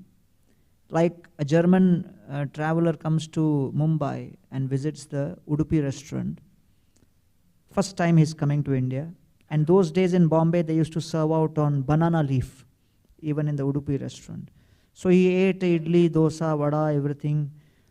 And he didn't know what to do with the banana leaf, started eating that also. So on the way out, the manager asked him, the German traveler, how was the food, sir? The traveler said, food was good, the salad was very stiff. So when people say, I can't understand India, it is so diverse, so complex. Actually, the real DNA of Bharat lies in its commonality that across the length and breadth we are all connected through finding purpose and principles through the wisdom by which we can adjust our perspectives when faced with any problem. So I also mentioned there is a difference between problem and calamity. Problem can be solved using intelligence. Calamity needs to be tolerated. And you need that strength to tolerate, the perspective to tolerate. Therefore, son failing in 10th standard is a problem. Losing the son in a car accident is a calamity. So therefore, material education trains us for problem, spiritual education trains us for calamity. So here we are both sitting on the stage. Thank you. My question to Sri Gauranga Das Prabhuji, what lessons would you draw, what qualities would you draw out of the life of Krishna as portrayed in the Bhagavad Purana? Thank you.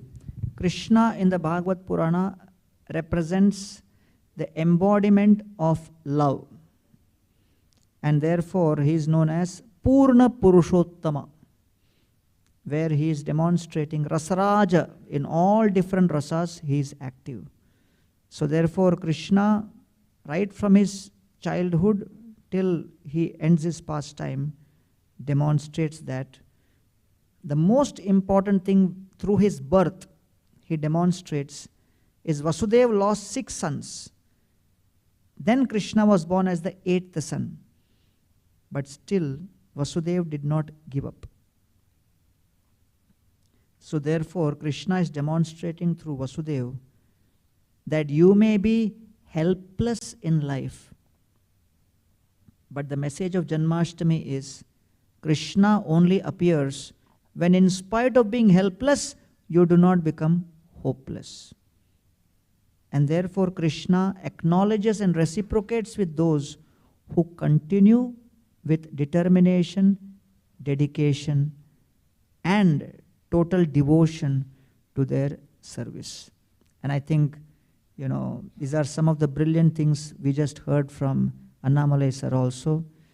So the principles are demonstrated by Krishna in the Bhagavad Puran, and we need to imbibe it in our own lives, and then life will become transformative. Thank you. Gauranga, this question is on the 4 characters based on which you were drawing these 4 principles. Are we overdoing the Bharat Act in India currently? This idea of tolerance, whatever not right things happen, you still tolerate. Should we actually have created a counter character for Bharat? Where, he knows that it's unfair, but he still puts one chapel and then sits on it and rules the country 14 years.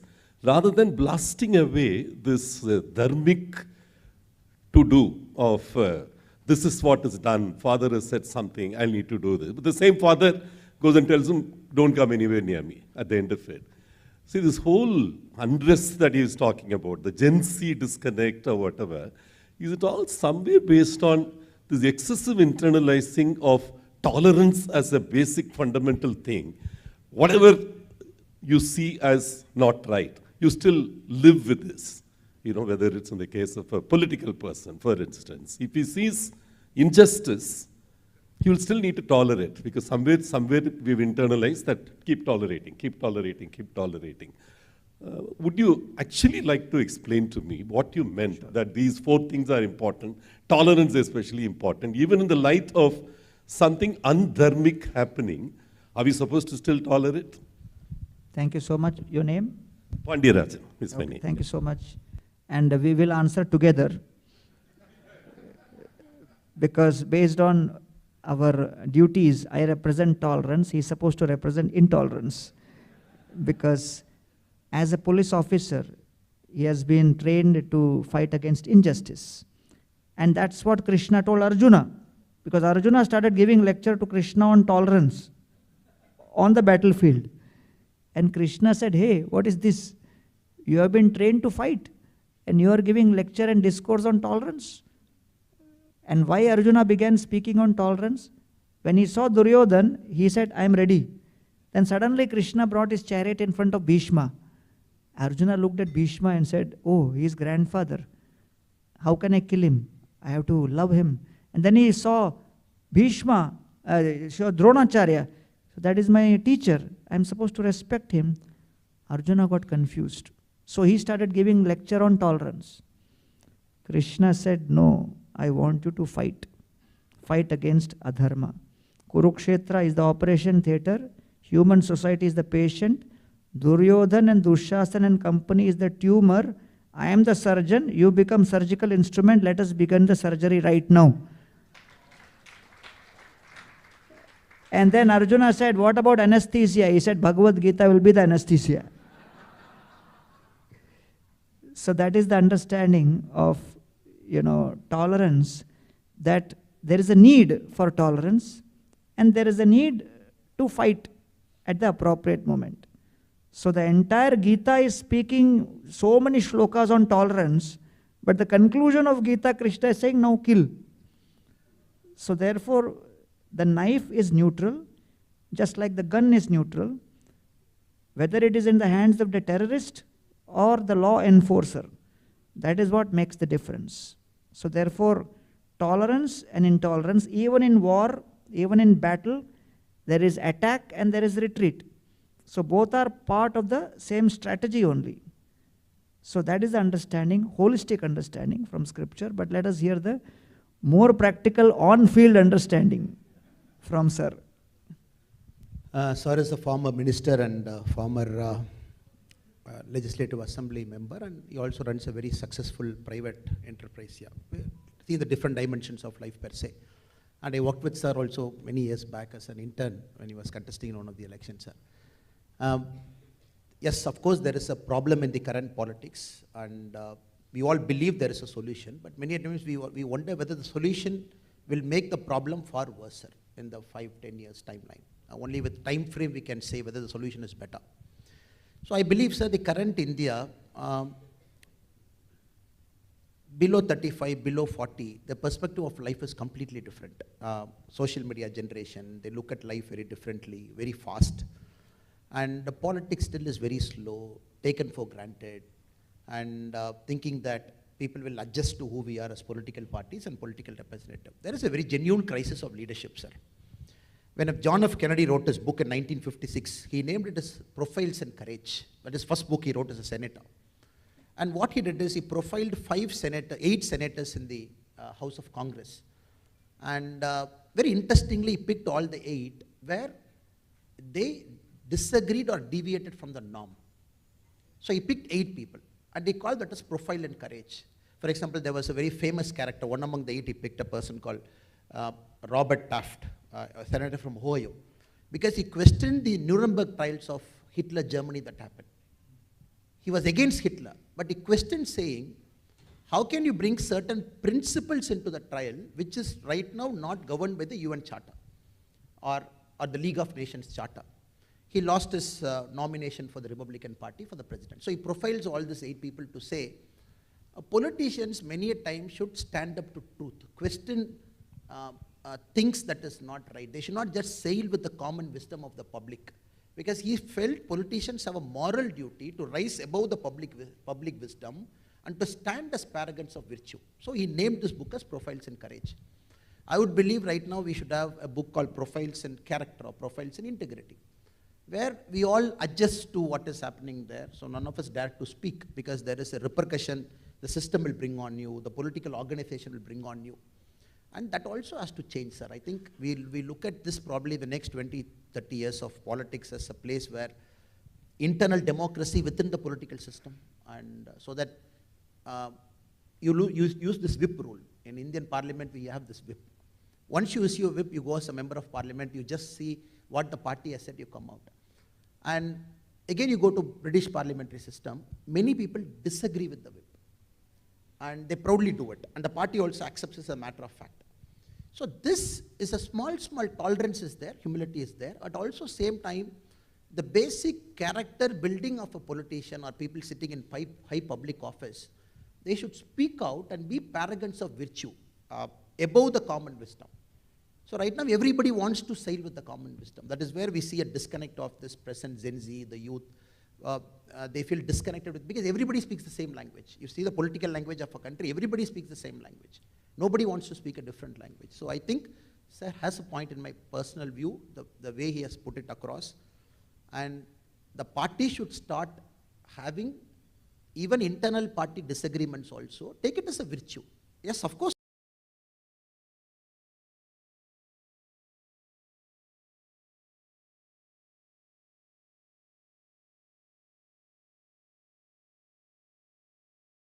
Tolerance is important. So that of disagreement is what is the name given to Vibhishana. The word Vibhishana means one who makes Ravan nervous, who becomes very dangerous for Ravan. Why Ravana felt Vibhishana to be very dangerous? Because Vibhishan was the only person Ravana could not forcibly make him agree. With all the power he had, all the wealth he had, Vibhishana would speak up when he wanted to. And that is what Ravana was most afraid of. So the freedom to speak when one is in a certain situation is what Vibhishana represents, just to complete the loop on Ramayana. Thank you. Hare Krishna Swamiji, and wishing you most and more, sir. I actually have no question to ask, it's an expression. Especially I've been hearing this a couple times from sir and someone who shared earlier also, that the next generation seems to have a disconnect. I can't tell you how grateful I am to be in this room. I used to work in Bombay a few years ago, and thanks to my parents, I've been brought up with these values, and my guru, my Matriya. Every other weekend when I would come down to Chowpatty ISKCON, and I would love to spend my time like that. And I just feel life has such a beautiful providence, right? Today, it happens to be you. I didn't know what I was signing up for when I came for this. It was a satsang. I was just excited to be. To see that this material world and the spiritual world having the spiritual world trying to establish its trust in the material world, because knowing that this is the instrument, and the material world reaching out to the spiritual world saying that, oh, you know, this is the mat that let's see how it can all come out together. And my Matriya always says that the good deserves to be the best, because from there is so much that we can all do together. To hear your thoughts, sir. Like you said, like there's always this feeling, right? Oh, politics, oh, politicians, they may all be like the same kind. They all say the whole narrative story. So to see you up close, to hear your thoughts, it's been very uplifting. It's been very hopeful. And I truly wish that we see more of this material plus spiritual come to the world, because this is a language we understand. So beautifully, Swamiji has been talking about how Ramayana is actually all of us. How I went to Chinmaya Vidyalaya, so we were taught Bhagavad Gita and we were taught these things, right? So to know that, yeah, in each verse of Bhagavad Gita there's me. There's no disconnect. Krishna and I are the same. And I think I really wish that this goes to more people, because like Sir was saying, at the end of the day, it's all grassroots. It's us as the future tomorrow, as a 24-year-old, as a Jain who probably doesn't conventionally belong to this room. I feel so part of this, and I'm sure that there are, I know because I have my friends, there's this big world that is so hopeful with this combination of the material and the spirit, and that's about it. Like I said, I don't have a question, it was an expression. Thank you so much.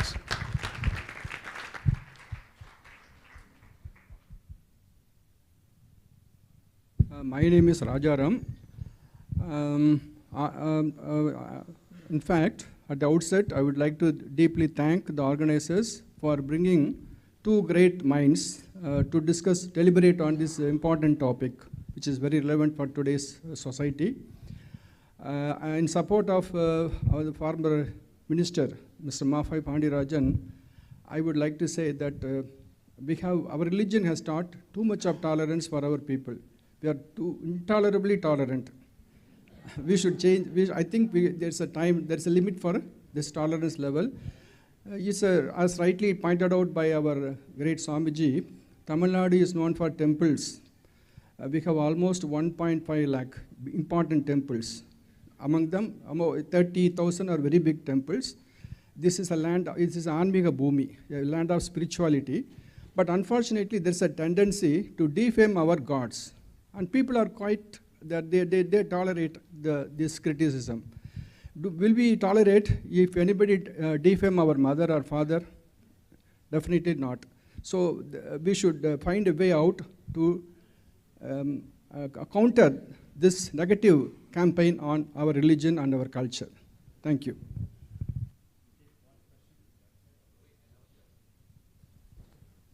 Swami, there is a moral conundrum that you have to help me out with. So I am a Karyakarta from the same party as my leader, Sri Annamalai. So we've been talking about Ram Raja. But what I fail to understand, in a Western construct of democracy, and a constitution heavily borrowed from the Western sources, how are we to put in this, the ethical values of Ram Raja? And who is our Ram? Is it the Prime Minister? Or, as we say in democracy, the people are the bosses. So how is this moral conundrum to be solved? One. Another question is, so as a politician, I am supposed to be ambitious. I'm supposed to be very invigorated about the problems that is happening around me. So there is this conundrum again of my significance and insignificance within the system. How do I weigh in at that part? So I want both of you to help me out with that. Sure. What's your name? My name is Karthik Gopinath, sir. Karthik? Karthik Gopinath. Okay. So I'll just begin by sharing briefly, and I think you understand his conundrum deeper than me. So I'll say that from Ramayana's perspective, it helps us at three levels. Active spiritual practice in your life as a politician will help you in three ways. First, it will help you create the right perception about who you are, your own identity. Second, it will help you with high-level perspectives when things don't go the way you expect. If there is a skyscraper building 40-story and I'm standing there and I think, oh, it's huge, so huge. Some problems suddenly come up like that. And we feel, how will I ever overcome this? But when you sit in a flight and from 40,000 feet you look down, that building looks like a matchbox. The size of the building has not changed. Your height has not changed. What has changed? Perspective. So spirituality helps you with perception, perspective, and the third principle is peer relations. Because ultimately you realize, I have difference of opinion with them, they have difference of opinion with me, but at the end of the day, we are all souls, and therefore Vasudhaiva Kutumbakam. We are ultimately part of a larger family. So therefore, I would say that in the current context, I can only recommend Ram Rajya to be implemented at a personal level, where, as they say, circle of influence and circle of concern. But we can only invest in circle of influence. We can have concern about practically everything on the planet. So the influence which I feel we have fully is over our own lives, our own thoughts. So when you apply the principles of Ramayana and Bhagavad Gita and spirituality in personal lives, then your perception will improve, your perspectives will become manifold, and your peer relations will go to the next level. And therefore, ultimately, all the literatures describe that the solution to agitation due to problems is not that you are able to actually fix the problems, because however many problems you fix, new will come. But how you manage to maintain your consciousness at an uplifted level and not allow the negativity to affect you. And as Sir beautifully mentioned, that it was during his pilgrimage to Kailas Manasarovar, where when he introspected, he got time for oneself. They say, me time, when you go deeper. And then you understand that actually beyond all the upadhis, the external designations, ultimately we have a core human value, and it's a human-to-human connection.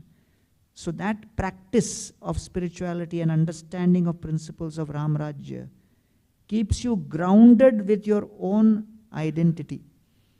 And irrespective of all the events and externals which will happen, which may or may not be within your control, but you will be at peace with yourself. And to be at peace with yourself puts you at the strongest front to deal with conflict outside of yourself. If you are in conflict within yourself, all your attempts to bring peace outside of yourself will ultimately fail. So that is my limited understanding of how much Ram Rajya we can implement today. Over to you, sir.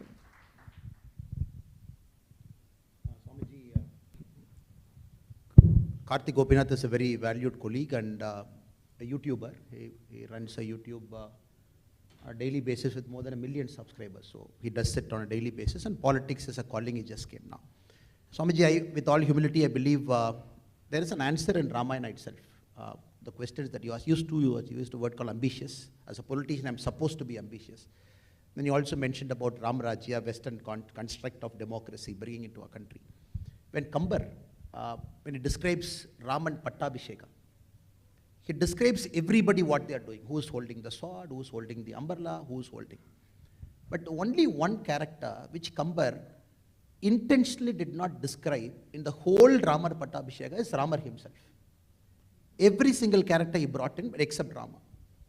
He says the throne is kept during Pattabhisheka, but throne is kept on whom? Then the next paragraph he goes one step further and he says, after the Pattabhisheka got over, people felt a heaviness in their head. The people assembled in to see Pattabhisheka. Then people felt the throne is kept on their head. So very beautifully, very evocatively, in Ramayana, Kambar goes one step further to say, the throne, though it is kept on Rama's head, crowned him the king, but every person in the Sabha felt the crown is on their head, the responsibility is on their head. And there I believe there is a inkling he has given that a politician, the ambitious and word politician, I believe, is a severe incongruity in both the words, Swamiji. A businessman is supposed to be ambitious. A newspaper tycoon can be ambitious, sell more product, make more money, serve the society. But for politician, when you say what ambitious means, is it more power? Because power itself, when you quantify, more power to serve more people, or is it power to serve more people, or is only power to serve people? So a politician, when he chooses, or a public servant, when he chooses to step into that, where he's supposed to handle the public finance, take taxpayers' money, and give it back to them, in that responsibility, Swamiji, I believe ambition should have a different connotation, where it's a sense of detachment. Moment you say that there is a sense of detachment means you accept failure and success both as the same coin. You see both as an event. You see election winning and losing both. Again, Winston Churchill. After a great war, approval rating at 78%. After the war, he lost the election. But we can keep cycles after cycles in Indian politician, great politician. Look at their final career. They all ended with a defeat, Swamiji. I can name a lot of politicians from top to bottom, at their power, so top. But when they died, the greatest of Indian politicians, greatest of world politicians, when they died, how did they die? Everything is stripped out, power is stripped out. The circle of life brought them back to earth. made them as a normal, humble human being, then they died. I think if we have the humility to appreciate and understand that we also eventually are going to do that, even your counselor or a prime minister or a president, whatever positions people might serve, then we start looking at this ambition very differently, Swamiji. So for me, politician, when they use ambition, it is to slightly detach. There is an opportunity that has come to serve, do it, and moment you find a way, exit, come out, live your normal lives. Don't treat this as a fundamental life calling, where you want to continuously be in that position for 50 years, 60 years, is something which I don't believe and I don't appreciate that, Swamiji. So, if you have this kind of a quality, because a politician should have a family, should have a society, should have multiple things to serve. And having everything and to say, I will sit in power for 50 years, 40 years, 65 years, 90 years, then you're not just doing justice to other roles of you being a human being. I think if Karthik, my friend, it's very bold of him to ask this question, but for me, is a more important person in terms of maintaining his fitness. He can inspire a lot of people by the way he presents himself. He runs a YouTube daily where he educates a lot of people what he's doing, and also he does politics. But if he puts politics before all three, then eventually both of us will get into a problem, is my viewpoint, so much.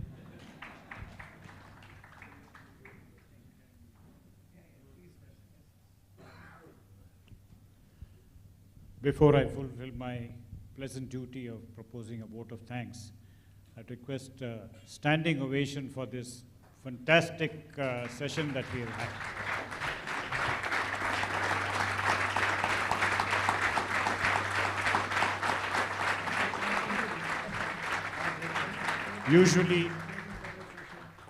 Usually when we call a moderator for an event, is basically the speaker and the moderator is trying to guide the conversation, but here the roles were reversed.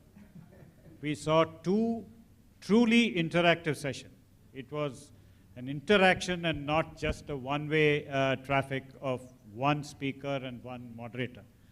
So I really thank both of you.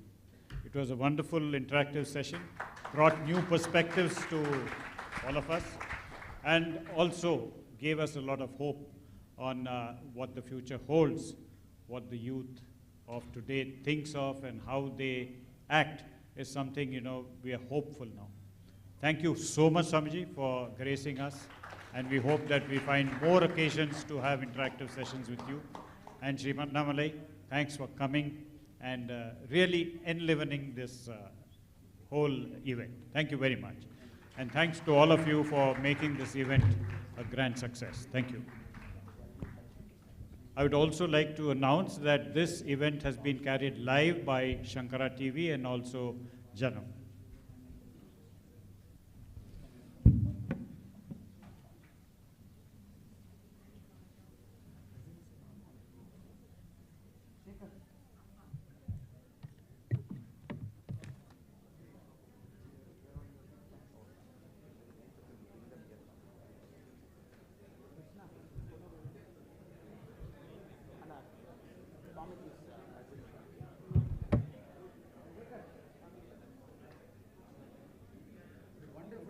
Very, very happy.